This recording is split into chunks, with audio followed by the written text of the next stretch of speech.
அஸ்ஸலாமு அலைக்கும் வரஹ்மத்துல்லாஹி வபரகாத்துஹு. பிஸ்மில்லாஹிர் ரஹ்மானிர் ரஹீம்.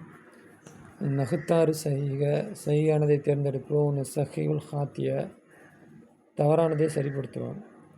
இதா தரக்க வாஜிபன் ஒருவன் வாஜிபை விட்டுவிட்டால் மின் வாஜிபாத்தி சலாத்தி தொழுகையுடைய வாஜிபுகளில் இருந்து இருந்து வாஜிபுகளில் இருந்து வாஜிபை விட்டுவிட்டால் அம்தன் வேண்டுமென்றே அந்த வாஜிபை விட்டுவிட்டால் எஜிபு வாஜிபாகும் அலைஹி அவன் மீது சுஜூது சஹு சஜிதாவுடைய மறதியுடைய சஜிதா சஹு வாஜிபாகும்.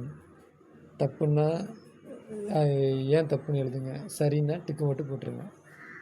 ரெண்டாவது, இதா கர ஓதினால் ஒருவன் ஓதினால் சூரத்துல் ஃபாத்திகாவை ஒருவன் ஓதினால் மர்ரத்தேனி 2 முறை ஓதினால் சஹுவன் மறதியாக பத்தலத் சலாத்துஹு அவனுடைய தொழுகை பாத்திலாகிவிடும். சரியா தப்பா? மூணாவது, இதா சல்லா அல நபி ஸல்லல்லாஹு அலைஹி வஸல்லம் நபி ஸல்லல்லாஹு அலைஹி வஸல்லம் அவர்கள் மீது ஒருவன் சலாம் சொன்னால் பௌதத்த சஹுதி அத்தையாத்திற்கு பின்னால், அதாவது அத்தையாத்திற்கு பின்னால் அல்லாஹும்ம ஸல்லி ஓதினால் தசஹுதில் அவ்வலி முதலாவது அத்தையாத்திற்கு பின்பு அல்லாஹும்ம ஸல்லி ஓதினால் அம்தன் வேண்டுமென்றே பத்தலத் சலாத்துஹு அவனுடைய தொழுகை பாத்திலாகிவிடும்.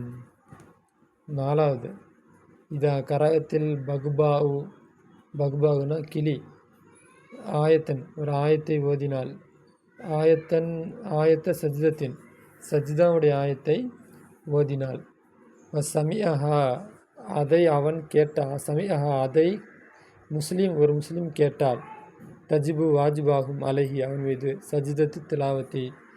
சஜிதா திலாவத்து அவன் மீது வாஜிபாகும். சரியா தவறா? நஹ்தாரு சஹீஹ சரியானதை தேர்ந்தெடுப்போம். மிம்மா பைன கௌசைனி அடைப்புக்குறிக்கு மத்தியில் இருப்பதிலிருந்து சரியானதை தேர்ந்தெடுப்போம். ஒன்றாவது, பத்தலத் சலாத்து அவனுடைய தொழுகை முறிந்துவிடும். ரெண்டாவது, இஜுபரு பி சுஜூதி சஜிதாவை கொண்டு ஈடுகட்டப்படும். மூணாவது, சுன்னத்தாக்கப்படும் சுஜூது சஹு சஜிதா சஹு சுன்னத்தாக்கப்படும். நாலாவது, லா யஸ்ஜுது சஜிதா செய்ய மாட்டான். அப்போ கீழே அந்த 5 இது கொடுத்துருக்குறாங்க. 5 இதுலேயும் எது மேலே பொருந்துமோ அதை இங்கே எழுதிக்க வேண்டியதான். இப்போ ஒன்றாவதுக்கு இது பொருந்தும் அப்படின்னா அது இங்கே எழுதிக்க. ரெண்டாவதுக்கு இது ஒன்று பொருந்ததுன்னா இது இங்கே எழுதிக்க. அர்த்தம் சொல்கிறேன். வமன் தரக்க யார் விட்டு விடுகின்றானோ ஒரு ருக்குனை மின் அருக்கானி ருக்குன்களிலிருந்து சலாத்தி தொழுகையுடைய ருக்குன்களிலிருந்து ஒரு ருக்குன்களை யார் விட்டு விடுகின்றானோ சஹுவன் மறதியாக விட்டு விடுகின்றானோ அப்போ என்ன பண்ணணும்? அவன் தொழுகை பாத்திலாயிருமா, இல்லாட்டி சஜிதாவை கொண்டு ஈடுகட்டப்படுமா, இல்லை அப்படின்னா சஜிதா செய்கிறது அவனுக்கு சுன்னத்தா, இல்லாட்டி சஜிதா செய்ய மாட்டானா அப்படிங்கிறத எழுதிக்கிங்க. திரும்ப படிக்கிறேன். வமன் தரக்க ருக்குனன் யார் விட்டு விடுகின்றான் ருக்குனன் காரியங்களை மின் அர்க்கானி காரியங்களிலிருந்து சலாத்தி தொழுகையுடைய காரியங்களிலிருந்து சஹுவன் மறதியாக விட்டு விடுகின்றானோ. ரெண்டாவது, வமன் தரக்கன் வாஜிபன் யார் வாஜிபை விட்டு விடுகின்றானோ மின் வாஜிபாத்தி சலாத்தி தொழுகையுடைய வாஜிபுகளிலிருந்து வாஜிபை விட்டு விடுகின்றானோ அம்தன் வேண்டுமென்று. அப்போ அவனுக்கு என்ன சட்டம்? மூணாவது, வமன் தரக்க யார் விட்டு விடுகின்றானோ வாஜிபன் ஒரு வாஜிபை விட்டு விடுகின்றான் மின் வாஜிபாத்தி சலாத்தி தொழுகையுடைய வாஜிபிலிருந்து ஒரு வாஜிபை விட்டு விடுகின்றான் சஹுவன் மறதியாக, அவனுக்கு என்ன சட்டம்? நாலாவது, இதா சஹா முக்குத்ததி பின்பற்றி தொல்பவன் மறந்துவிட்டால் சலாத்தி தொழுகையிலே ஹாலத்தை கித்துதாகி அவன் பின்பற்றிய நிலைமையை மறந்துவிட்டால் பின்னாடி நின்று தொழுகிறவன் எத்தனை ரக்காயத்தில் சேர்ந்தோம், இல்லாட்டி எத்தனை ரக்காய் தொழுதோம், இப்போ என்ன பண்ணணும் அப்படின்னு தெரியலை.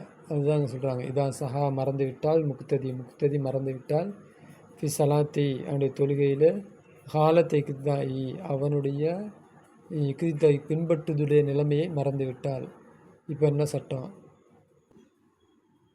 அஞ்சாவது, இதா சஹா மறந்துவிட்டால் முக்குத்ததி மறந்துவிட்டால் சலாத்தி தொழுகையில் ஹாலத்தை இக்குமாலி சலாத்திகி அவனுடைய தொழுகையை பூர்த்தியாகிய நிலைமையை அவன் மறந்துவிட்டால் பௌத பின்னால் தஸ்லீம் இமாமிஹி, இமாம் சலாம் கொடுத்த பின்னால் அவன் தொழுகை பூர்த்தியாகலையே அவன் மறந்து விட்டால் என்ன பண்ணணும்? மேலே பதில் இருக்குது, எது சரியான பதில் எடுத்து எழுதிங்க. நக்துப் எழுதுவோம், ஃபிக்ரத்தை கட்டுரையை இல்லாட்டி ஒரு உரையை சிறிய பாராகிராஃபு அதை எழுதுவோம். கைஃபியத்துனா முறை, சஜிதா திலாவத்துடைய முறையை நாம் எழுதுவோம். கைஃபியத்து சுஜூது சஹ்வி, சஜிதா சஹ்வுடைய முறையை நாம் எழுதுவோம்.